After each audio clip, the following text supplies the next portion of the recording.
रख हौसला वो मंजर भी आएगा, प्यासे के वास चलकर समंदर भी आएगा, थक कर ना बैठ ए मंजिल के मुसाफिर, तुझे मंजिल भी मिलेगी और मिलने का मजा भी आएगा। नमस्कार दोस्तों, मेरा नाम है सुशील कुमार और आप देख रहे हैं अपना YouTube channel Atris with study. Atris with study में आपका हार्दिक स्वागत एवं अभिनंदन है। तो हो जाइए, हो गया है आगाज 219 में जो सुपर टेट का एग्जाम हुआ था हिंदी का। यस, सही सुना आपने दोस्तों, हिंदी का। मतलब हिंदी का जितने भी इसके 4 ऑप्शंस हैं, हर एक ऑप्शंस का क्या करेंगे, हम व्याख्या करेंगे पूर्ण व्याख्या सहित और मजे के साथ अपनी वीडियो को करेंगे कंप्लीट। तो बने रहिए दोस्तों, हो जाइए तैयार, निकाल लीजिए अपनी नोटबुक और पेन। तो हर एक, ये मेरे आपसे एक रिक्वेस्ट है कि स्क्रीनशॉट भी ले लेना, पर सबसे बेनिफिट तो यही होगा कि उनको आप वन लाइनर नोट्स बनाएं। तो चलिए करते हैं अपनी क्लास को प्रारंभ। हिंदी के वन लाइनर्स नोट्स हैं, बनाने हैं। यस, यहां से आप करते हैं स्टार्ट। महेश्वरी सूत्रों की संख्या, अरे ये तो भाई संस्कृत में आ गए। तो चलो मैंने कुछ क्वेश्चंस देखना दोस्तों, एक एक क्वेश्चन, सारे ही क्वेश्चन सुपर टेट 219 में जो एग्जाम हुआ है उसी के लिए हैं। कुछ क्वेश्चंस मैंने इसमें संस्कृत के भी ले लिए हैं। तो चलो संस्कृत को बाद में करते हैं। अब आप कहोगे कि सर आपने जो दिखाया तो उसमें कुछ और है और उसमें आप करा रहे हो कुछ और। तो पहले हम किसके करते हैं ये क्वेश्चन, हम स्टार्टिंग करते हैं किससे, यानी कि जो हमारा क्वेश्चन है हिंदी से ही करेंगे और एक एक क्वेश्चन को बहुत अच्छी तरीके से करेंगे। तो हो जाइए तैयार। ये रहा क्वेश्चन आपकी स्क्रीन पर। कवि का स्त्रीलिंग क्या है, बताना है आपको दोस्तों। कवि का स्त्रीलिंग क्या होगा। यस, यानी कि कवि का स्त्रीलिंग पूछ रहा है आपसे कि कवि का स्त्रीलिंग क्या होगा। यस, यानी कि ऑप्शन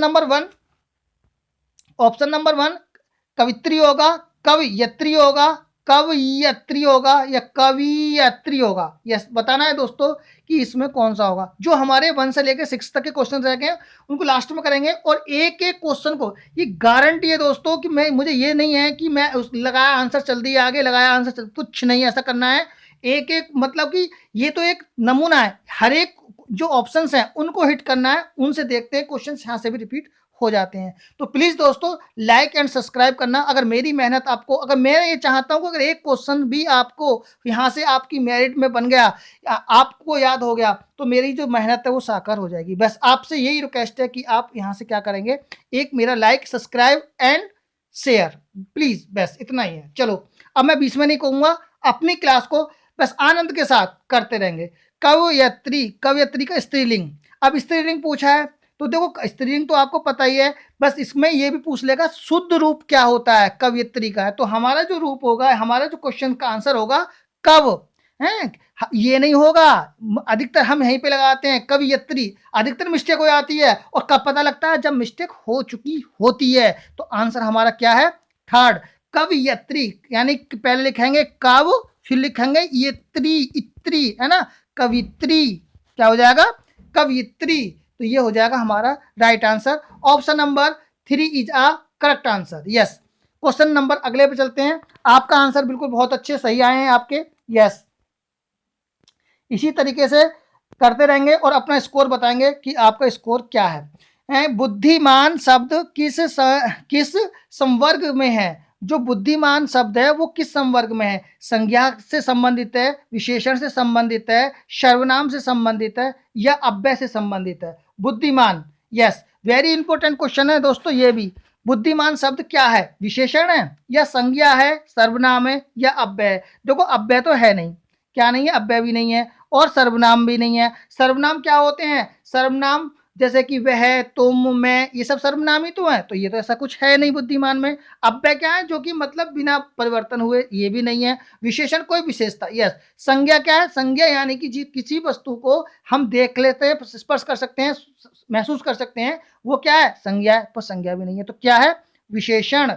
तो बुद्धिमान शब्द क्या है, विशेषण है ना, क्या है, विशेषता प्रकट करने वाले शब्द क्या कर जाते हैं। और बुद्धिमान का मतलब क्या हुआ, बुद्धिमान का मतलब हुआ समझदार, क्या हुआ, अकलमंद, क्या हुआ, अकलमंद, अकलमंद हुआ। यानी कि बुद्धिमान का मतलब क्या हुआ, अकलमंद, यानी कि वह अकलमंद है, यानी कि बुद्धिमान है। समझ में बता गई। तो वह क्या है, वह सर्वनाम है और बुद्धिमान क्या है, आपका विशेषण है। ठीक है दोस्तों, चलते हैं, तो हमारा जो ऑप्शन होगा B is a correct answer, यानी कि सेकंड क्वेश्चन हमारा बिल्कुल सही आंसर होगा और आपने बिल्कुल आंसर सही दिया है। चलते हैं दोस्तों नेक्स्ट क्वेश्चन पर बात करते हैं। देशज शब्द नहीं है, इनमें से देशज शब्द नहीं है। बीननी, अरे बीननी नहीं है, लुगाई नहीं है, बीवी नहीं है, या गजवड़ नहीं है। पानी गजवड़ है, वो गाना नहीं है पानी गजवड़, तो कौन सा देशज शब्द नहीं है, ये आपको बताना है। यस दोस्तों बताएंगे जल्दी से कौन सा नहीं है। Very good. देखो बीनड़ी क्या है, ये बीनड़ी एक देशज शब्द है। लुगाई क्या है, एक देशज शब्द है। गजवड़ क्या है, एक देशज शब्द है। पर बीवी शब्द जो है ना, जो बीवी शब्द है ये एक तुर्की शब्द है। कौन सा शब्द है, तुर्की। तो यानी कि 3 इज अ करेक्ट आंसर होगा हमारा। आपका वेरी गुड, बहुत अच्छे आंसर आ रहे हैं। और आपका जो आंसर है B is third is a correct answer, यानी कि C is a correct answer होगा। ध्यान रखेंगे, बीनड़ी, बीननी, लुगाई और गजवड़ ये क्या है, आपके देशज शब्द हैं। और बीवी क्या है, आपका तुर्की शब्द है। ठीक है दोस्तों, चाकू हुआ, चाकू, काफी शब्द हैं ऐसे जो कि तुर्की शब्द से संबंधित हैं। ध्यान कर लेंगे। नेक्स्ट क्वेश्चन पे चलते हैं, करते हैं बात। यस, ये रहा आपका नेक्स्ट क्वेश्चन। तुम मांसहीन, तुम रक्तहीन, है अस्थि शेष तुम अस्तहीन, तुम शुद्ध बुद्ध आत्मा केवल, है चिर पुराण, है चिर नवीन। इसमें ये आया था और इसमें ये पूछ रहा है क्या कि इसमें कौन सा अलंकार है। इसमें यस अलंकार पूछ रहा है। तुम मांसहीन, तुम रक्तहीन, है अस्थि शेष तुम अस्तहीन, तुम शुद्ध बुद्ध आत्मा केवल, है चिर पुराण, है चर नवीन। उपयुक्त पंक्तियों में कौन सा अलंकार प्रयुक्त हुआ है, बताएंगे दोस्तों कौन सा। यस जल्दी बताएंगे। वेरी गुड, बहुत अच्छा आंसर आ रहे हैं आपके, जल्दी बताएंगे, बस जल्दी बताएंगे दोस्तों कौन सा।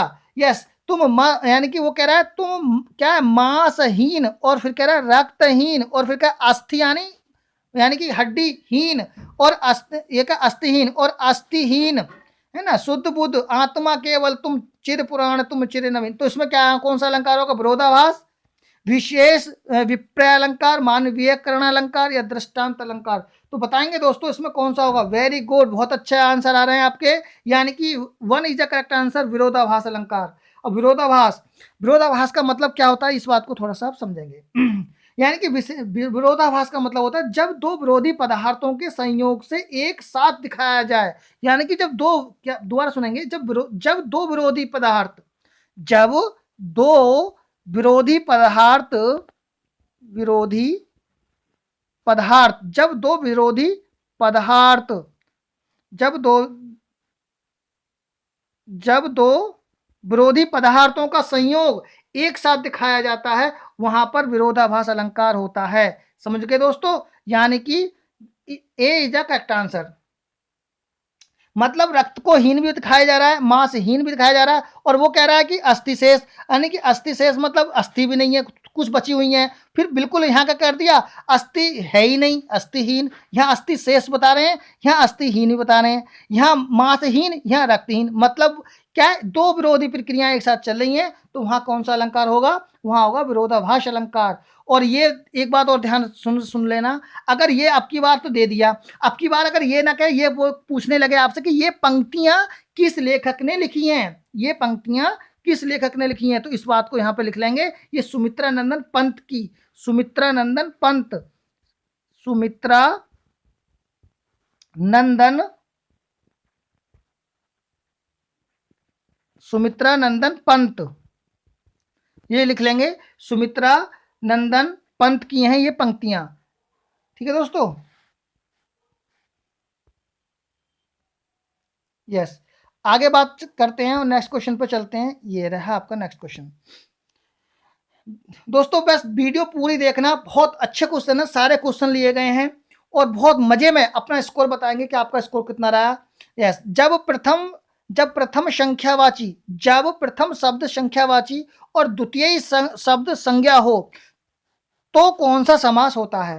यानी कि प्रथम शब्द तो हो संख्यावाची, आप समझ गए होगे, समझदार हो, और द्वितीय शब्द क्या हो, संज्ञा हो, तो उसमें कौन सा समास होगा, बताएंगे। द्विगु समास होगा, कर्मधारय समास होगा, तत्पुरुष समास होगा, या बहुब्रीहि समास होगा। यस, जल्दी आंसर देंगे।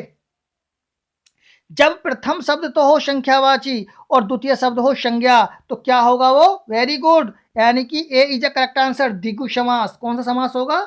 द्विगु समास। जैसे कि संख्यावाची में जैसे मैं आपसे कहूं दोपहर, दोपहर, दोपहर में यानी दो पहरों का समूह, दो संख्यावाची, और पहर क्या है? संज्ञा। जैसे कि शताब्दी, क्या? शताब्दी, शताब्दी यानी कि 100 सालों का समूह क्या होता है? शताब्दी। जैसे पंचतंत्र, पंचतंत्र, पंचतंत्र यानी कि पंचतंत्र आ गया। और अगला वर्ड आ जाएगा जैसे कि सप्ताह, सप्ताह ये लिखा हुआ आ जाए। सब ये उदाहरण किसके मैं आपको बता रहा हूं? ये मैं आपको बता रहा हूं ये द्विगु समास के। ठीक है दोस्तों। जैसे अब दूसरा आया जैसे कर्मधारय समास। चलो बात कर लेते हैं थोड़ा सा कर्मधारय समास। कर्मधारय समास में जैसे कि अगर आपको कहीं दिखाई देता है चरण कमल, चरण कमल ये दिखाई दे जाए, यानी कि यहां दिखाई दे विशेषण विशेष्य का होना। जिस वाक्य में जिन शब्दों में विशेषण विशेष्य का होना पाया जाता है वहां पर कर्मधारय समास होता है। और सबसे बड़ी चीज एक बात बिल्कुल गांठ बांध लेना, प्राकृतिक चीजों का जहां पर होना पाया, ये ट्रिक है आपके लिए, प्राकृतिक चीजों का जहां पर होना पाया जाता हो वहां कर्मधारय समास होगा, ये दिमाग में रखना है ना। प्राकृतिक चीजों को जहां पे होना पाया जाता है, जैसे कि नील, नील गगन, नील गगन, ठीक है ना। और क्या प्राकृतिक चीज है? चंद्रमुख, अगर ये लिखा जाए चंद्रमुख, सब किसके उदाहरण है ये? जैसे कि ये किसके हैं?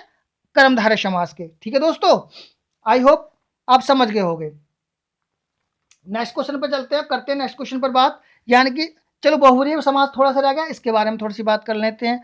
बहुब्रीहि समास क्या है? बहुब्रीहि समास यानी दोनों पद किसी अन्य का अर्थ व्यक्त करें, यानी कि जब दोनों पद किसी अन्य का अर्थ को व्यक्त करें, अर्थात कोई भी पद प्रधान ना हो। ये पूछ लेगा आपसे, अब ऐसा नहीं पूछा, ट्रेंड में ये चल रहे हैं, वह बताइए कि इसमें मतलब बहुब्रीहि समास वह कौन से मतलब जिसमें दोनों पद अप्रधान हो उसमें कौन सा समास होगा, इस तरीके से पूछ लेगा। तो जिसमें दोनों पद क्या हो? जिसमें दोनों पद अप्रधान हो, यानी कि प्रधान ना हो, अप्रधान ही पूछ लेगा, प्रधान ना हो तो उसमें कौन सा होगा? बहुब्रीहि समास। यानी दोनों पद किसी अन्य अर्थ को व्यक्त करते हो, अर्थात दोनों पद अप्रधान हो, वहां पर कौन सा होगा? यानी प्रधान ना हो, कौन सा होगा वहां? नील, कौन सा होगा? बहुब्रीहि समास। जैसे कि नीलकंठ, नीलकंठ, ठीक है दोस्तों, नीलकंठ। जैसे लंबोदर, लंबोदर यानी कि लंबा है जिसका उदर, अर्थात लंबोदर गणेश भगवान। नीलकंठ, नीला है जिसका कंठ, अर्थात शिव भगवान। दशानन यानी कि 10 आनन, यानी कि 10 मुखों वाले, अर्थात कौन?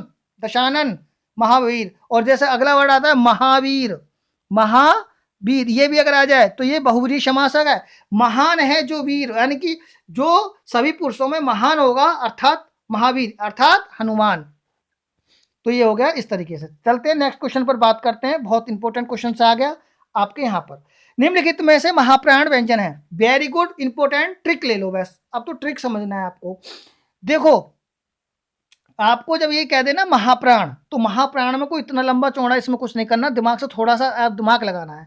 इधर तो लिख देंगे अल्प प्राण, क्या लिखेंगे? अल्प प्राण।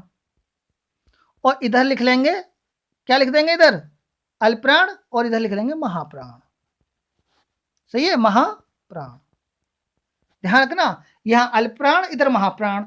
तो इसमें अल्पप्राण में क्या आएगा? एक तो कै यहां आ गया, तो खे यहां दे दो, कै खे, और यहां दो गे, यहां घे, और ये हो गया अंगा। तो बिल्कुल याद नहीं करना, बिल्कुल दिमाग से लगा देना, ये हो गए अल्पप्राण इधर वाले, ये हो गए महाप्राण। तो कै वर्ग तो पूरा हो गया ना, हो गया कै वर्ग, कै वर्ग पूरा हो गया। अब क्या था? खा वर्ग, तो क्या कै खे गे घे अंगा। अब च वर्ग में आ जाओ, च यहां लेंगे छ, यहां लेंगे जय, और यहां लेंगे झ, च छ जय झ और अइया।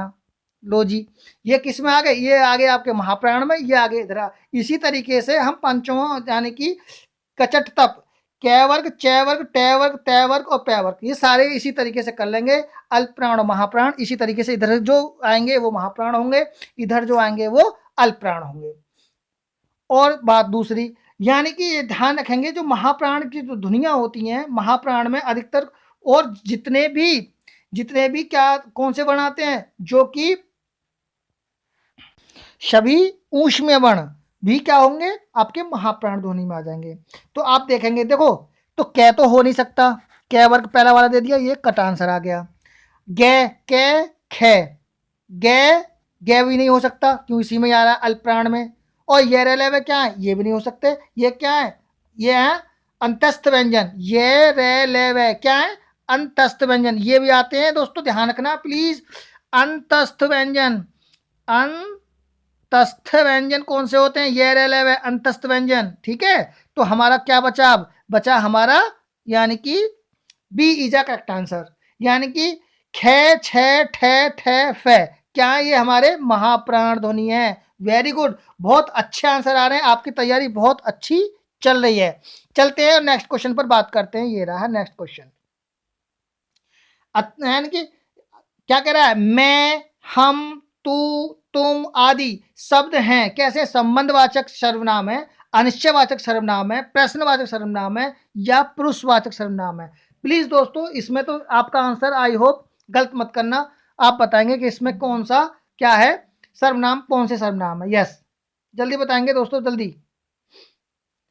क्या है इसमें कौन से। यस, वेरी गुड, कौन सा, मैं, हाँ, मैं, हम, तू, तुम, क्या है ये दोस्तों, ये है पुरुषवाचक सर्वनाम। कौन से हैं ये, पुरुषवाचक सर्वनाम। अब मैं यहाँ पे आपको थोड़ी सी मैं आपका समय लूंगा और मैं थोड़ा पुरुष ये सर्वनामों के बारे में थोड़ा सा मैं आपको क्लियर कर दूं, ठीक है। देखो दोस्तों, पहली बात तो सर्वनाम कितने प्रकार के होते हैं ये बताओ। सर्वनाम होते हैं दोस्तों 6 प्रकार के।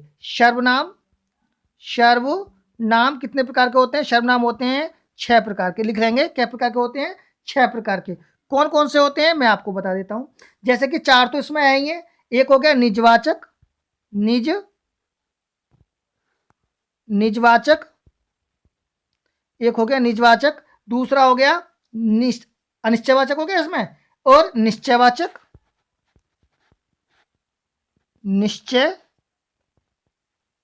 निश्चयवाचक, निजवाचक, निश्चयवाचक, और ओके पुरुषवाचक इसमें आ गया, प्रश्नवाचक, यानी कि 4 और 2 6, संबंधवाचक भी आ गया। तो ये दोस्तों ये हैं आपके 6 प्रकार के, संबंधवाचक, अनिश्चयवाचक, निश्चयवाचक, निजवाचक, पुरुषवाचक और प्रश्नवाचक। ये हैं सर्वनाम 6 प्रकार के होते हैं, ठीक है। ये आप लिख लेना और यही पूछ लेता है कि सर्वनाम कितने प्रकार के होते हैं। तो अब बात आ रही थी हमने कि सर आपने ये बताया है कि ये जो पुरुषवाचक सर्वनाम आपने ये बता दिए, तो सर थोड़ा सा पुरुषवाचक सर्वनाम के बारे में बता दीजिए। तो वेरी गुड, अब मैं आपको थोड़ा सा पुरुषवाचक सर्वनाम के बारे में मैं आपको थोड़ी सी जानकारी दे देता हूँ। यहाँ पर देखिए, पुरुषवाचक जो सर्वनाम होते हैं ना, पुरुषवाचक सर्वनाम 3 तरह के होते हैं, यानी कि कौन कौन से होते हैं, उत्तम, इसमें उसमें पुरुष होते हैं, कौन कौन से पुरुष होते हैं, उत्तम पुरुष है ना, मध्यम पुरुष और अन्य पुरुष। उत्तम पुरुष क्या होता है, इसमें थोड़ा सा मैं आपको बता देता हूँ। उत्तम पुरुष यानी कि उत्तम पुरुष में जो होते हैं, यानी कि पुरुष होते हैं 3 प्रकार के। पुरुष कितने प्रकार के होते हैं, 3 प्रकार के। 3 प्रकार के पुरुष होते हैं, उत्तम पुरुष, मध्यम पुरुष और अन्य पुरुष। उत्तम पुरुष में क्या होता है, उत्तम पुरुष वे होते हैं बात को कहने वाला, जैसा कि अब मैं बात को कह रहा हूं, आप बात कह रहे हो, तो आप क्या है, आप क्या हो, उत्तम पुरुष। मैं बात कह रहा हूं, मैं क्या हूं, उत्तम पुरुष। दूसरा, अब कोई सुन भी रहा होगा भाई, जब आप बात कह रहे हो तो कोई बात सुन भी रहा होगा, तो जो सुन रहा है आपकी बात को, सुनने वाला, वो आ गया बात को मध्यम पुरुष, यानी कि उत्तम, आप हो उत्तम। दूसरा आ गया मध्यम, और आ गया अन्य पुरुष। कौन सा आ गया दोस्तों, अन्य पुरुष। मैं बोल रहा हूं, आप लिख लेंगे, ठीक है। उत्तम पुरुष, मध्यम पुरुष और अन्य पुरुष। अब यहां से मैं थोड़ी सी बात मैं आपको ये कई बार आया है कि अन्य पुरुष कौन सा है, मध्यम पुरुष कौन सा है, उत्तम पुरुष कौन सा है। अब मैं आपको बताऊं उत्तम पुरुष में कौन कौन से आते हैं, जैसे कि मैं यानी कि मैं हूं, मैं, मुझे, मेरा, मैं, मुझे, मेरा, मुझको, लिख लेंगे, मेरा, मुझको, हमारा, हमारा, हमारे, ये है हमको, ये सारे उत्तम पुरुष में आएंगे, ठीक है दोस्तों। किस में आएंगे, उत्तम पुरुष में। बात करते हैं अब कौन से की, मध्यम पुरुष की। किसकी, मध्यम पुरुष की। अब मध्यम पुरुष में कौन कौन से आएंगे, प्लीज इस चीज को लिख लेंगे दिमाग में।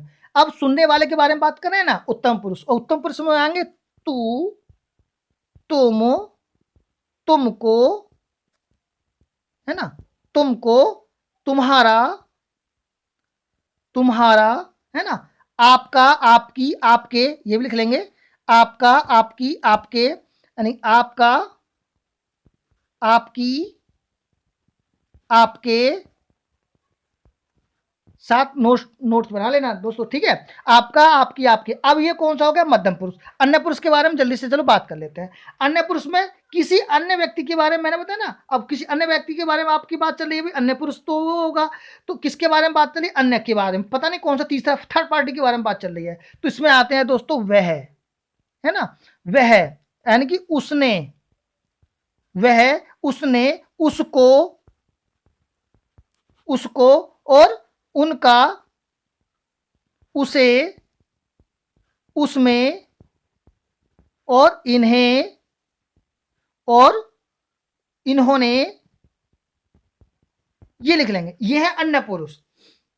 प्लीज या तो स्क्रीनशॉट ले लेना या लिख लेना। चलते हैं दोस्तों नेक्स्ट क्वेश्चन पे बात करते हैं। ये रहा next question, very very important question है, यहां से आने की हर एक पेपर में संभावना है। इंपॉर्टेंट डाल लेंगे, प्लीज इंपॉर्टेंट डालना, और बिल्कुल इंटरेस्ट से पढ़ेंगे, बिल्कुल इंटरेस्ट से पढ़ेंगे। ये कोई मैंने अपने पास, ये सारे क्वेश्चन प्लीज दोस्तों आए हुए हैं 219 के सुपर टेट में। मैं तो वो ये नहीं है कि इसका आंसर ये हो गया, चलो जी आ गया, ये इसका आंसर ये हो, चलो नहीं, बात तो ये तो आपको ही पता है कि इसका आंसर ये है। बात है जो अलग क्वेश्चनों को सही तरीके से उसका एक्सप्लेनेशन करना, है ना, उसका एक्सप्लेनेशन करना। निम्नलिखित में से कौन सा शब्द सरस्वती का पर्याय नहीं है? ये देखना है दोस्तों, पर्याय नहीं है। वेरी गुड, देखो आप बिल्कुल दिल खुश कर दिया। कौन सा? जानवी। हम कौन सा? वीणा पारणी। अरे सरस्वती जी हैं भैया वीणा पारणी, यानी कि जो आपने तुमने देखा होगा वीणा बजाते हुए, वीणा पारणी है ना। भारती, भारती भी कौन है? सरस्वती जी हैं। और बागदेवी, वेरी गुड। पर हम अधिकतर, हम तो हमारा माइंड है ना, हम तो इसी को टिक करते हैं भैया, जानवी को ही, क्योंकि हमें ये जानवी दिखाई दे रही हैं। तो जानवी भैया जानवी नहीं है, जानवी किसके हैं ये ध्यान रखेंगे। जानवी किसका पर्यायवाची है? अब मुझे आप ये बात बताओ कि जानवी जो पर्याय है वो किसका है पर्याय? जानवी जल्दी बताएंगे दोस्तों, जल्दी से, कि जानवी जो पर्याय है वो किसका है, जल्दी बताएंगे। यस, जल्दी बताएंगे दोस्तों, जानवी किसका पर्यायवाची शब्द है? जल्दी बताएंगे। Very good. तो जानवी सरस्वती के तो पर्यायवाची नहीं है, तो किसके हैं पर्यायवाची? वेरी गुड, जानवी पर्यायवाची हैं गंगा के। किसके? गंगा। गंगा शब्द के जो हैं, गंगा के पर्यायवाची हैं गंगा। गंगा का कौन है? पर्यायवाची शब्द है गंगा के, ठीक है जी, जानवी। और सुरसरिता भी लिख देंगे, सुरसरिता, सुरसरिता, सुरसरिता हो जाएगा, ठीक है दोस्तों, सुरसरिता। गंगा हो गया, सुरसरिता। सुरधुनी, जब वो निकल के आती हैं तो ध्वनि नहीं होती है, तो सुर ध्वनि लिख लेंगे। ध्यान रखना, जब गंगा चलती हैं, सब निकल के आती हैं, तो उनकी सुर होती है, एक धुन होती है, तो सुर ध्वनि, सुरसरिता, है ना।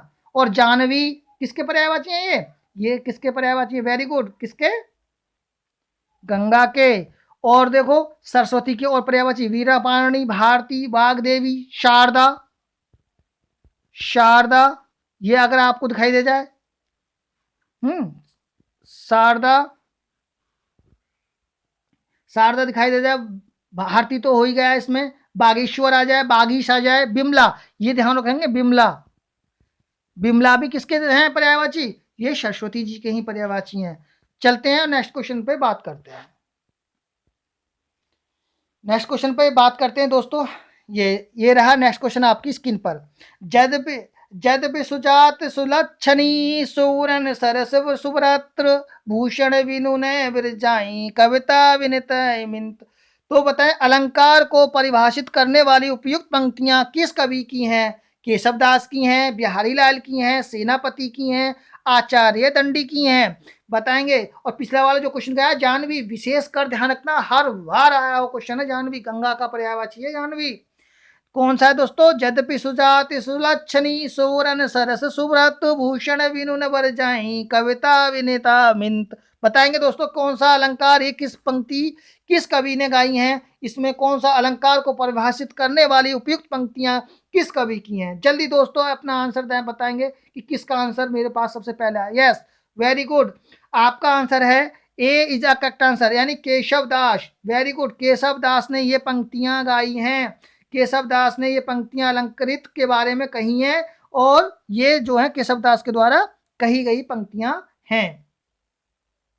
ठीक है दोस्तों, इसके बारे में क्या कहा गया? श्रेष्ठ हो पर गुण नहीं, यानी कि आप श्रेष्ठ तो हो पर गुण भी नहीं है तो क्या फायदा उस चीज का, है ना। केशव दास के जो ग्रंथ जो है रसप्रिया, इनके जो कुछ ग्रंथ है मैं आपको लिखवा देता हूं, है रसिक प्रिया। कौन सा? रसिक प्रिया। ये इनके पूछ लेगा आपसे ये रसिक प्रिया के लेखक कौन है ना, कौन है रसिक प्रिया? कवि प्रिया कहीं लिखा दिखाई दे जाए, कवि प्रिया लिखाई दे जाए आपको तो कौन है? केशव दास। और केशव दास की एक सबसे वेरी वेरी मोस्ट इंपोर्टेंट लिखना है आपको रामचंद्र का। ये है रामचंद्र का, ये कई बार आई है। रामचंद्र का किसकी है? रामचंद्र का हम अधिकतर गलत कर देते हैं, रामचंद्र का केशवदास जी के, ध्यान रखना। ठीक है दोस्तों, बात करते हैं सेनापति के बारे में। सर सेनापति के बारे में बताइए। बिल्कुल बताएंगे सेनापति के बारे में।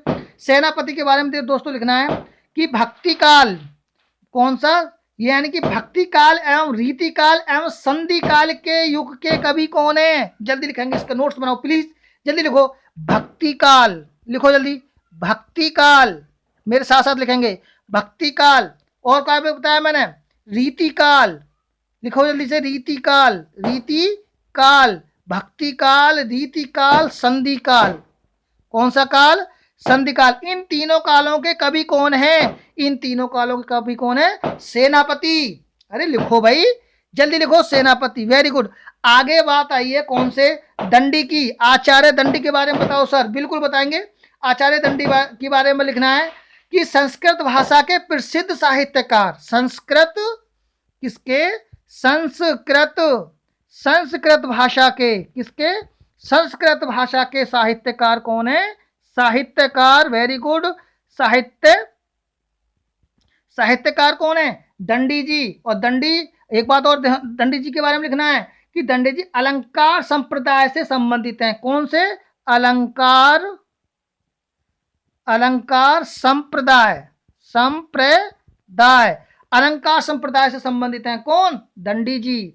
ध्यान रखेंगे, यानी कि दंडी जी संस्कृत भाषा के प्रसिद्ध साहित्यकार और अलंकार संप्रदाय के कौन है? ये अलंकार संप्रदाय से भी संबंधित हैं। और बात आई बिहारी लाल के बारे में, यानी कि आपसे कोई कहे ना, अब ये वाली बात, अतिशयोक्ति अलंकार के प्रिय कवि किसे कहा जाता है? अगर यहां से ये वाली बात कहे कि अतिशयोक्ति है, अतिशयोक्ति अलंकार के प्रसिद्ध अतिशयोक्ति अलंकार के प्रिय कवि कौन है? तो कौन है? बिहारी लाल। चलो दोस्तों आगे चलते हैं, बात करते हैं नेक्स्ट क्वेश्चन पर। ये रहा नेक्स्ट क्वेश्चन आपकी स्क्रीन पर। प्लीज आनंद से, विदाउट स्ट्रेस माइंड से, दिमाग को बिल्कुल यहीं लगाएंगे और बेस्ट मस्ती से क्वेश्चन को करते रहे। प्लीज पर लाइक और सब्सक्राइब प्लीज इतना ध्यान तो दे देना दोस्तों। बीती विभावरी जागरी, अंबर पनघट में डुबो रही, तारा घट ऊषा नागरी। अरे बताओ भाई, कौन पंक्तियों में कौन सा अलंकार है? अरे बीती विभावरी जागरी, अंबर को पनघट बोल दिया। अरे भैया अंबर को पनघट बोल नहीं है। और तारा घट ऊषा नागरी, यानी कि इसमें बताइए अंबर को पनघट बोलने वाली हैं ये कौन सा? अनुप्रास अलंकार, उपमा अलंकार, अनुयोक्ति अलंकार या रूपक अलंकार? जल्दी बताएंगे दोस्तों प्लीज। वेरी गुड, यानी कि कौन सा? वेरी गुड, रूपक अलंकार, यानी कि 4 इज अ करेक्ट आंसर होगा, रूपक अलंकार। और रूपक अलंकार में क्या होता है? यहाँ पंक्ति, ये जो है, पहली बात तो ये इस पंक्ति बताओ ये किसकी है? बीती विभावरी जागरी है, अंबर पनघट में डुबो रही, किसकी पंक्तियां ये हैं? जयशंकर प्रसाद की। किसकी? जयशंकर प्रसाद की, जयशंकर प्रसाद की।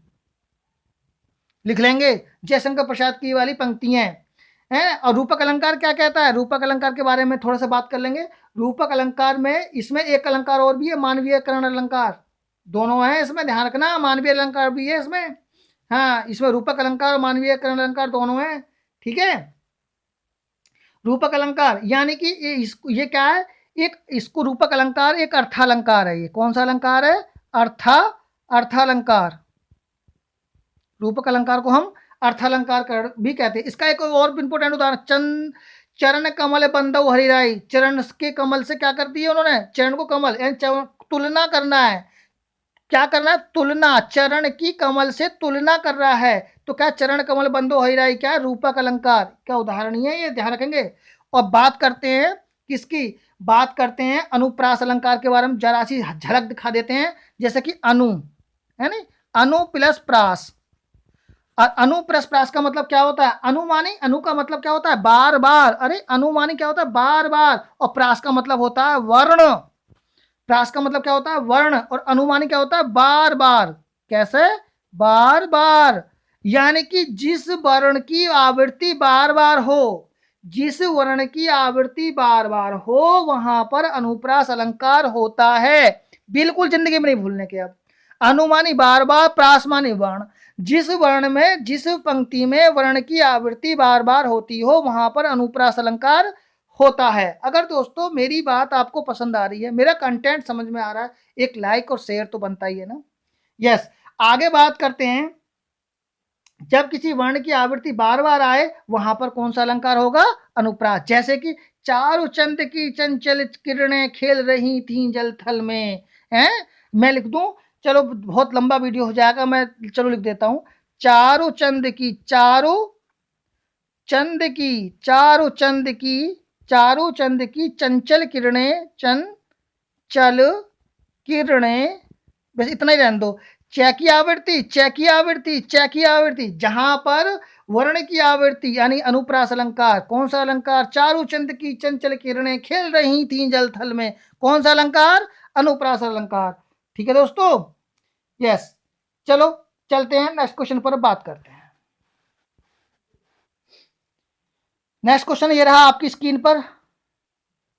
देखो दोस्तों, जब हर एक एक्सप्लेन, मतलब हर एक को अधिकतर टच करा जाएगा, मतलब जो व्याख्या दी जाएगी, तो समय तो लगेगा, पर इससे इतना बेनिफिट आपको होगा कि आपका अगर याद है तो वो रिवीजन में आ रहा है, और याद नहीं है तो कोई नई चीज सीख रहे हो।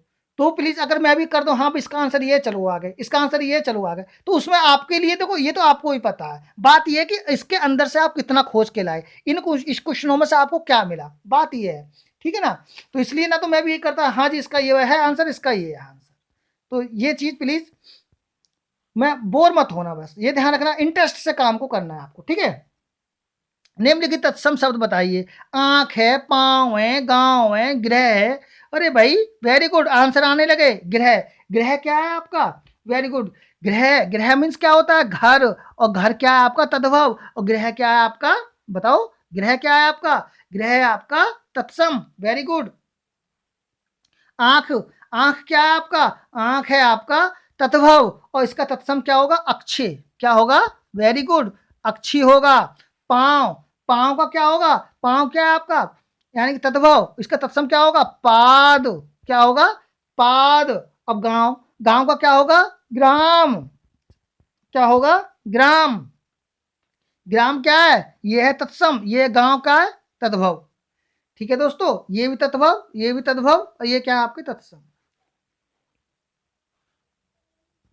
नेक्स्ट क्वेश्चन पर चलते हैं, करते हैं बात। ये रहा नेक्स्ट क्वेश्चन। हिंदी शब्द किस भाषा से लिया गया है? वेरी मोस्ट इंपोर्टेंट क्वेश्चन है, ये आपकी स्क्रीन पर रहा। हिंदी शब्द किस भाषा से लिया गया है? संस्कृत से, फारसी से, हिंदी से, अरबी से। प्लीज दोस्तों जल्दी बताएंगे, बेस्ट, वेरी गुड। कौन बताएगा? Very good, very good, very good. यानी सही आंसर है आपका 2, यानी फारसी। हिंदी शब्द किस भाषा से लिया गया है? हिंदी शब्द फारसी भाषा से लिया गया है। Very good. अब जरा इसकी छोटी सी एक स्टोरी टाइप में सुन लेंगे। देखो हिंदी से क्यों लिया गया है, फारसी से क्यों लिया गया है। हिंदी शब्द की उत्पत्ति किससे हुई है? हिंदी शब्द की उत्पत्ति सिंधी, किससे? सिंधी, ये न है सिंधी, सिंधी, सिंधी मतलब सिंध, सिंधी मतलब सिंध। ठीक है दोस्तों, सिंधी मतलब सिंध, यानी कि सिंध का मतलब क्या हुआ? ये जो है ईरानी भाषा है। कौन सी? ईरानी। कौन सी भाषा है? ईरानी भाषा से है। कौन सी भाषा से है? ईरानी भाषा। समझ लेंगे, मैं इतना ले मैंने आपको बता दिया। तो वहां पे ईरान में क्या होता है, जो ईरानी भाषा से है, वहां पर स के लिए ना, इस स के लिए, स का उच्चारण वहां क्या बोलते हैं? वहां बोलते हैं है। ईरान में से का उच्चारण वहां क्या बोलते हैं, है किया जाता है ना। तो इसलिए वहां पर जब से को वो सिंधी सिंधी तो मतलब सिंधी सिंधी सिंधु का बोला है, तो क्या बना हिंदी। अरे से बना सिंधी, से को क्या बोलते हैं वो है, तो है सिंधी, तो सिंधी है ना, सिंधी और सिंधी, तो धी तो ये है, से क्या बोले है, तो हिंदी, तो ध को छोड़ के है आ गया, क्या बन गया सिंधी। तो कहाँ से आए, फारसी से आया हिंदी शब्द। हिंदी शब्द फारसी भाषा से लिया गया है, जो कि एक ईरानी शब्द है, यानी ईरान में से को है बोलते हैं, इसीलिए वहां को सिंधी को हिंदी बोलने लगे। आगे होगी बात, I hope very well understanding, yes. अपभ्रंश की समाप्ति, अब मैं आपको थोड़ा सा और इसमें समझा देता हूं। देखो अपभ्रंश क्या होता है, अपभ्रंश अपभ्रंश अपभ्रंश की समाप्ति और आधुनिक भारतीय भाषाओं के जन्म के काल के समय एक चलो मैं पूरा ही लिखूं, लिखो चलो अपभ्रंश, लिखो अपभ्रंश की समाप्ति, अपभ्रंश की समाप्ति और आधुनिक जल्दी लिख लेंगे दोस्तों, अब मैं आगे लिख रहा हूं, आधुनिक भारतीय भाषाओं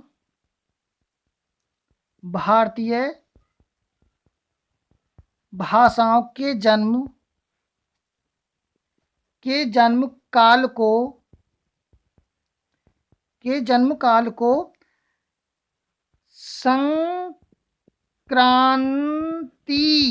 संक्रांति काल, ये लिख लेंगे, ये पूछ लेगा कि संक्रांति काल किसको कहते हैं। अपभ्रंश की समाप्ति हो रही थी और आधुनिक काल का जन्म हो रहा था, आधुनिक भारतीय भाषाओं का जन्म हो रहा था। अपभ्रंश की समाप्ति और आधुनिक भारतीय भाषाओं के जन्म के काल को क्या कहते हैं, संक्रांति काल। प्लीज दोस्तों ये आपको सही बता रहा हूँ, ये चीजें आपको मिलने वाली नहीं है, बहुत यूट्यूब पर पढ़ रहे होंगे पर अंदर से इतना एक्सप्लेनेशन नहीं कर रहा होगा कोई भी, ये मुझे पता है। चाहे अपने दिल पे हाथ रख कर देख लो ना, ऐसे ऐसे क्वेश्चन मैं आपको बता रहा हूँ, ये आपको कोई बताने वाला नहीं है। संक्रांति काल कहते हैं, ये शायद बताई जाती हैं, पेड क्लासों में चलती है सर, ये सारी बातें पेड क्लासों में। तो अपभ्रंश की समाप्ति के काल को और आधुनिक भारतीय भाषाओं के काल को, इन दोनों के मिलन स्थल को क्या कहते हैं दोस्तों, क्या कहते हैं, संक्रांति काल। ठीक है दोस्तों, प्लीज इस चीज को आप अच्छी तरीके से लिख लेना। और मैं आपको छोटी सी यहाँ पर एक बात और बताता हूँ, ये मत सोचना कि देखो वीडियो लंबी हो रही है, आप देख रहे हो, पर आपको ये इस चीज से कितनी नॉलेज मिल रही है, कई कई नई तरीके, वो पुराने ट्रेंड चले गए जो कि वही क्वेश्चन आते थे, अब पता क्वेश्चन भी अलग आ रहे हैं और क्वेश्चन देने वाला भी अलग ही है। तो अब नया सुन लेंगे, हिंदी भाषा का जो स्वरूप है ना, वो कैसा स्वरूप है, तो अब से पूछ लेगा हिंदी भाषा का स्वरूप बताइए, तो आपको लिखेंगे, मैंने क्वेश्चन आपको बता दिया, अब मैं आपको उत्तर बता रहा हूँ, लिखेंगे शौर सैनी। हिंदी भाषा का जो स्वरूप है ना, कौन सा है, शौर सैनी। लिख लेंगे वन लाइन का आंसर, कि आप लिखेंगे हिंदी भाषा का स्वरूप कैसा है, तो आप जरूर आंसर देना शौर सैनी। ठीक है, कोई भी पूछे तुरंत आंसर देना है आपको, शौर सैनी। और कैसा है, अर्धमागधी। कौन सा है, अर्धमागधी, अर्धमागधी,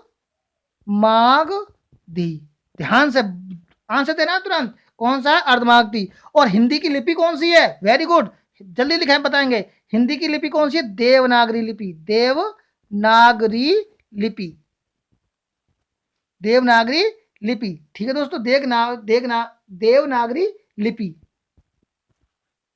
और देवनागरी लिपि, इसमें कितने होते हैं, इसमें 11 तो होते हैं स्वर। ठीक है दोस्तों, 33 होते हैं व्यंजन, 33 क्या होते हैं, व्यंजन। और किधर से किधर को लिखी जाती है, बाईं तरफ से लिखी जाती है, यानी कि जो मैं आप लिख रहा हूं ना, बाएं से और किसकी तरफ, दाएं की तरफ, किसकी तरफ, जो मैं आप लिख रहा हूं ना, यही थी, यानी बाएं से दाएं की तरफ जो लिखी जाती है। ठीक है दोस्तों, चलते हैं नेक्स्ट क्वेश्चन पर बात करते हैं। Very very most important question, दिल खुश करने वाला, वाह भाई वाह, क्या क्वेश्चन है और क्या दिल खुश कर दिया इस क्वेश्चन ने मेरा भाई। हकीकत में महावीर प्रसाद द्विवेदी ने आदिकाल को क्या प्लीज दोस्तों अभी मोस्ट इंपोर्टेंट लिखो, लिखो लिखो लिखो जल्दी लिखो, मोस्ट इंपोर्टेंट लिखो इसको, मोस्ट इंपोर्टेंट अभी लिखो प्लीज, जल्दी लिखो और नोट डाउन करना स्टार्ट कर दो मेरे साथ साथ। महावीर प्रसाद द्विवेदी जी ने आदिकाल को क्या संज्ञा दी है? एक एक क्वेश्चन बताऊंगा, एक एक ऑप्शन का पोस्टमार्टम होगा। महावीर प्रसाद द्विवेदी ने आदिकाल को क्या संज्ञा दी है? बताएंगे दोस्तों प्लीज, क्या संज्ञा दी है? पहले मैं आपका ये आंसर लूंगा, मैं तो अपने बाद में बताऊंगा, अब मैं नहीं बताने वाला, पहले आप बताएंगे। महावीर प्रसाद द्विवेदी जी ने आदिकाल को क्या संज्ञा दी है? वेरी गुड, वेरी गुड, बहुत अच्छा आंसर आया, बीज बप्पन काल। बीज बीज बीज क्या बोलेंगे? बीज वप्पन काल या बीजप्पन काल, जो भी आप दिखाई दे रहा है आपको, बीजप्पन काल बोलेंगे ना, बीज वपन काल, बीज वपन काल बोलेंगे इसको, क्या बोलेंगे? बीज वपन काल। Very good. अब मैं इसके बारे में, ये किसने कहा है? महावीर प्रसाद द्विवेदी। ये तो आंसर गया, अब की बार आ गया। हो सकता है कि किसी टेट में दे दे, है ना, टेट की परीक्षा होने वाली, शायद टेट में दे दे, पर टेट में भी अगर ना दिया तो यहाँ से क्वेश्चन तो अभी आने वाला गया नहीं। पर हमें ये चीज नॉलेज होनी चाहिए कि महावीर प्रसाद द्विवेदी ने आदिकाल को क्या संज्ञा दी थी? तो बीज अपन काल उन्होंने कहा था। बात आती है सर इसी तो हमें पता है, अब ये बताओ, ये वाली बात इनको बताओ, अब इसके आदिकाल के बारे में बताइए। यस, तो लिखो बेट दोस्तों प्लीज, दो लिखेंगे आदिकाल। आदिकाल किसने कहा है? जल्दी बताएंगे। वेरी गुड, कमेंट बॉक्स में कमेंट तो कर दो कम से कम एक आध। आदिकाल, आदिकाल करेंगे, किसने कहा है? डॉक्टर हजारी प्रसाद। लिख, अभी लिखेंगे, मेरे साथ लिखेंगे, हजारी प्रसाद। ठीक है दोस्तों, हजारी प्रसाद द्विवेदी जी ने आदिकाल कहा है, ठीक है ना? किसने कहा है? आदिकाल, ध्यान रखेंगे, यानी कि आदिकाल, आदिकाल, आदिकाल की संज्ञा, यानी कि महावीर प्रसाद ने आदिकाल को की संज्ञा क्या दी थी? बीजोत्पन्न काल। और इन्होंने क्या दी थी? आदिकाल किसने कहा है इसको? यानी कि डॉक्टर हजारी प्रसाद द्विवेदी ने आदिकाल। ठीक है, अब बात आती है वीरगाथा काल किसने कहा? सर इसके बारे में बताओ, वीरगाथा काल किसने कहा? आचार्य रामचंद्र शुक्ल, रामचंद्र शुक्ल।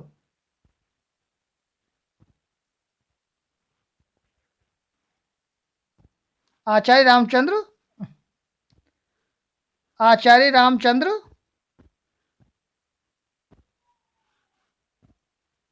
आचार्य रामचंद्र,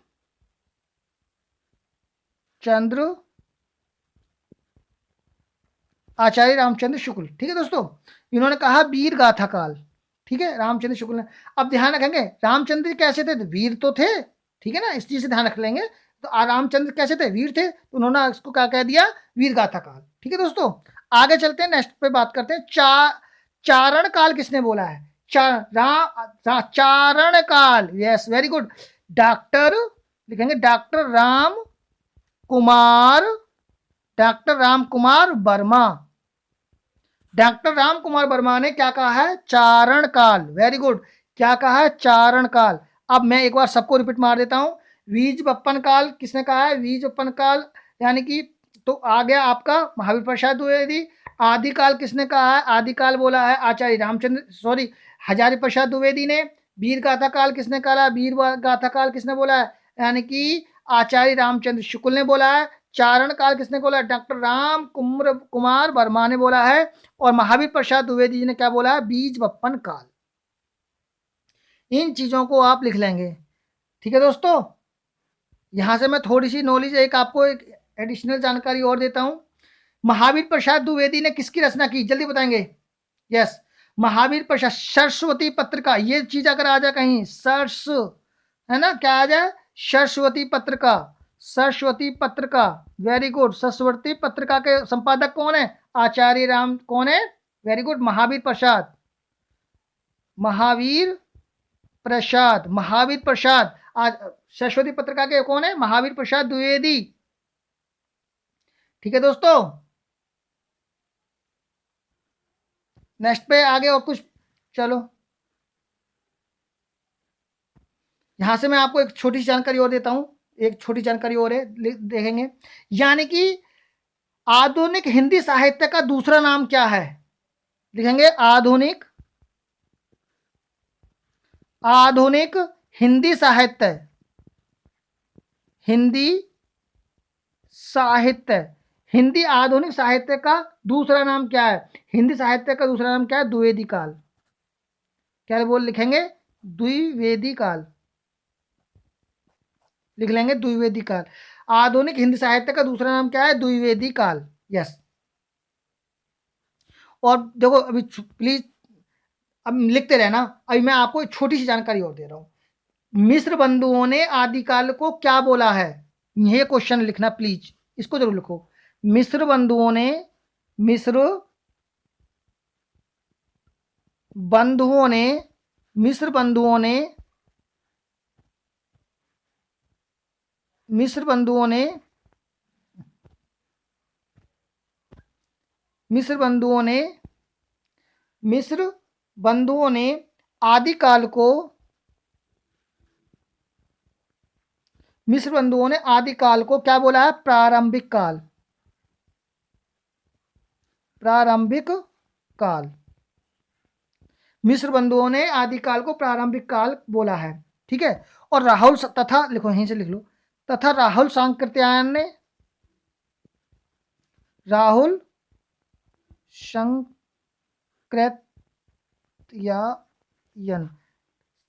सांकृत्यायन ने क्या बोला है? सिद्ध सामंत काल।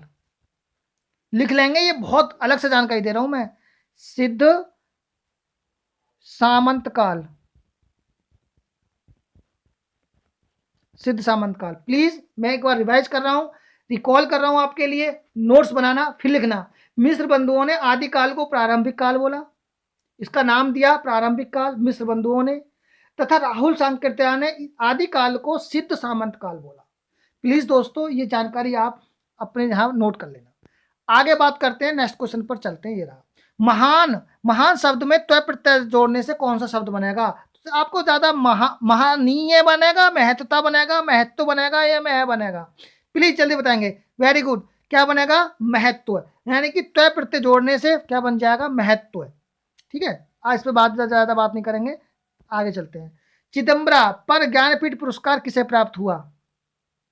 चिदम्बरा पर ज्ञानपीठ पुरस्कार किसे प्राप्त हुआ? मैथिली शरण गुप्त को, सुमित्रा नंदन पंत को, अयोध्या सिंह उपाध्याय, हरिऔध को, रामधारी सिंह दिनकर को? जल्दी बताएंगे। चिदम्बरा, अरे भाई चिदम्बरा, सुमित्रा नंदन पंत कहाँ जा रहे हो? जल्दी से लगाओ इसको आंसर। सुमित्रा नंदन पंत। चिदम्बरा का ज्ञानपीठ पुरस्कार किसको मिला? सुमित्रा नंदन पंत को मिला। किसको मिला? सुमित्रा नंदन पंत को। कब मिला था? अब ये बताइए, अब ये बताइए कब मिला? 1968 में। 1968 में सुमित्रा नंदन पंत को चिदम्बरा पर ज्ञानपीठ पुरस्कार प्राप्ति हुई है ना। अब यहाँ से थोड़ा सा मैं आपको बता देता हूँ, इनके जीवन में 3 पड़ाव आए थे। इनके जीवन में, किसके? सुमित्रा नंदन पंत के जीवन में 3 पड़ाव आए थे। वो कौन कौन से? जरा एक तो साहित्यिक यात्रा लिख लेंगे साहित्यिक,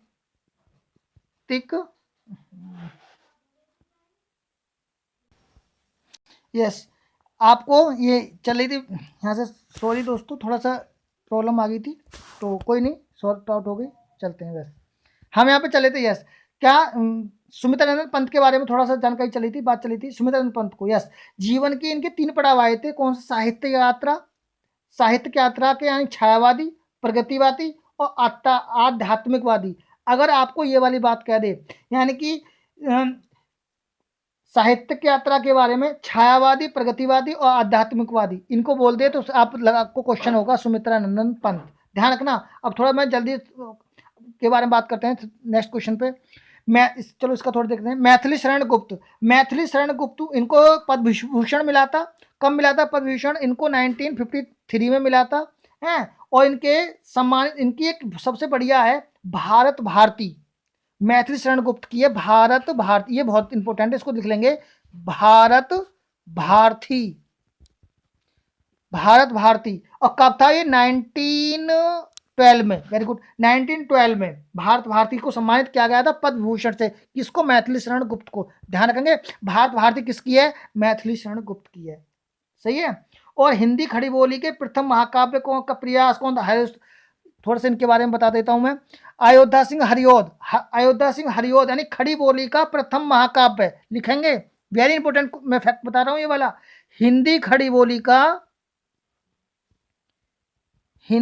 बोली हिंदी खड़ी बोली का प्रथम महाकाव्य, प्रथम महाकाव्य, हिंदी खड़ी बोली का प्रथम महाकाव्य कौन सा? प्रिय प्रवास। नाम लिख लेंगे, क्या लिखेंगे? प्रिय प्रवास, प्रिय प्रवास। और कब था ये था 1914 में, 1914 के अंदर प्रिय प्रवास। सही है। किसका है? अयोध्या सिंह उपाध्याय हरिऔध का है, प्रथम महाकाव्य है खड़ी बोली का। प्लीज लिख लेंगे इस बात को, किसका है? प्रिय प्रवास है, प्रथम महाकाव्य है, 1914 में है, प्रथम खड़ी बोली का प्रथम उपन्यास है। ठीक है दोस्तों।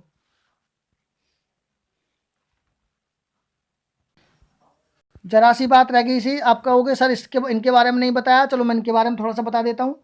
संस्कृति के चारों ये भी वेरी इंपॉर्टेंट है, अगर कहीं ये बात लिखी, ये आया कई बार क्वेश्चन जो मैं आपको बता रहा हूँ। संस्कृति के 4 अध्याय, संस्कृति के 4 अध्याय, संस्कृति के 4 अध्याय है ना। और उर्वशी, और उर्वशी अगर ये कहीं लिखा जाए, संस्कृति के 4 अध्याय और उर्वशी, यानी कि इन पर, और इनके लिए क्या मिला था? उर्वशी पर मिला था क्या? भारतीय ज्ञानपीठ पुरस्कार। किसके लिए? रामधारी सिंह दिनकर को। ये कई बार क्वेश्चन आया है कि रामधारी सिंह दिनकर को किस पर, यानी इनकी कौन सी ऐसी रचना थी जिस पर इनके लिए भारतीय ज्ञानपीठ पुरस्कार मिला था? तो वो है उर्वशी। कौन सा है? उर्वशी पर। और कब मिला था? 1961, 1961 में इस जो एक युद्ध हुआ था, ये किससे? 61 में, 61 में, यानी कि चीन के साथ में। तो उस समय इनके ज्ञानपीठ पुरस्कार इसके लिए, जब इनकी रचना इन्होंने इसका पब्लिशर की थी 1961 में, तो इन्हें ज्ञान उर्वशी, इस पर इन्हें क्या मिला था? भारतीय ज्ञानपीठ पुरस्कार। और संस्कृति के 4 अध्याय, वेरी इंपॉर्टेंट, ध्यान रखना, संस्कृति के 4 अध्याय रामधारी सिंह दिनकर हैं। ठीक है दोस्तों, चलते हैं नेक्स्ट क्वेश्चन पे बात करते हैं, जल्दी से इसको फिनिश करते हैं। सरस्वती पत्रिका के संपादक कौन थे? सरस्वती पत्रिका के संपादक, तो सरस्वती में सबसे पहले आ गया था, वेरी गुड, महावीर प्रसाद द्विवेदी आ तो गया था। महावीर प्रसाद द्विवेदी कौन थे? सरस्वती पत्रिका कब आया था? 1903 में। ध्यान रखेंगे। भारतेंदु हरिश्चंद्र की कौन सी है? कवि वचन, यहाँ को लिखेंगे कवि वचन, कवि वचन है किसकी? भारतेंदु हरिश्चंद्र की। भारतेंदु हरिश्चंद्र की 1868 में कवि वचन, कवि वचन इनकी है, कवि वचन। ठीक है। बाल मुकुंद गुप्त की है, बाल मुकुंद गुप्त के बारे में मैं आपको बताता हूँ, 1893 में इन बंगवासी लिख लेंगे, बंगवासी, इनकी बंगवासी है। और कौन रह गया? महावीर प्रसाद। सूर्यकांत त्रिपाठी निराला जी रह गए, सूर्यकांत त्रिपाठी निराला को लिखेंगे 1922 और 23 दो लिखेंगे इनकी। और ये कौन सी? समन्वय, इनका नाम तो क्या था? समन्वय, समन्वय, समन्वय किसकी है ये? समन्वय सूर्यकांत त्रिपाठी निराला जी की है। दोबारा मैं बताता हूँ, सूर्यकांत त्रिपाठी निराला जी की कौन सी है? सूर्यकांत त्रिपाठी निराला जी की समन्वय है। महावीर प्रसाद की तो कौन? सरस्वती है। भारतेंदु हरिश्चंद्र की कौन सी है? कवि वचन सुधा है। और बाल मुकुंद की कौन सी है? बाल मुकुंद की बंगवासी। ठीक है दोस्तों। जो व्याकरण जानता है, वाक्यांश के लिए एक शब्द क्या है? व्याकरण है। कौन सा है? व्याकरणीय है। जो विज्ञान जानता है, जो विज्ञान जानता है उसको क्या बोलेंगे? भाई इसके सारे ऑप्शन को देख लेते हैं। जो विज्ञान जानता हो वैज्ञानिक, जो व्याकरण जानता हो व्याकरण है, और जो जो जो बहुत ज्यादा जानता हो बहुयज्ञ, और जो शास्त्र जानता हो शास्त्रज्ञ। सही है ना, सबके बारे में बता दिया। कृदंत, कृदंत प्रत्यय किन शब्दों के साथ जोड़ते हैं? कृदंत प्रत्यय, वेरी गुड, संज्ञा के साथ नहीं, सर्वनाम के साथ नहीं, अव्यय के साथ नहीं, क्रिया के साथ। यानी कि कृदंत प्रत्यय किन शब्दों के साथ जोड़ते हैं? क्रिया के साथ जोड़ते हैं, वेरी गुड। वर्तने की दृष्टि से शुद्ध वाक्य कौन सा है? देखो ये गलत है, पूजनीय कैसे लिखा जाएगा? पूजनीय, ये है पूजनीय। तत्कालिक नहीं होता, तात्कालिक होता है, तात्कालिक। ठीक है। और पैतृक नहीं होता, पैतृक होता है, पैतृक।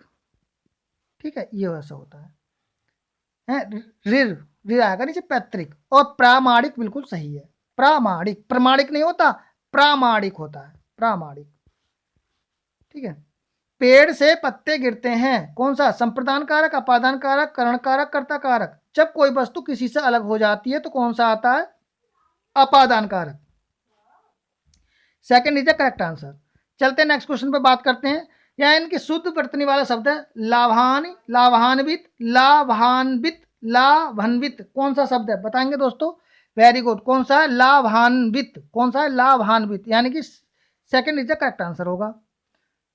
यानी कि अगला है बहुवचन में प्रयुक्त होता है। देखो बहुवचन में कौन सा प्रयुक्त होता है? Very good.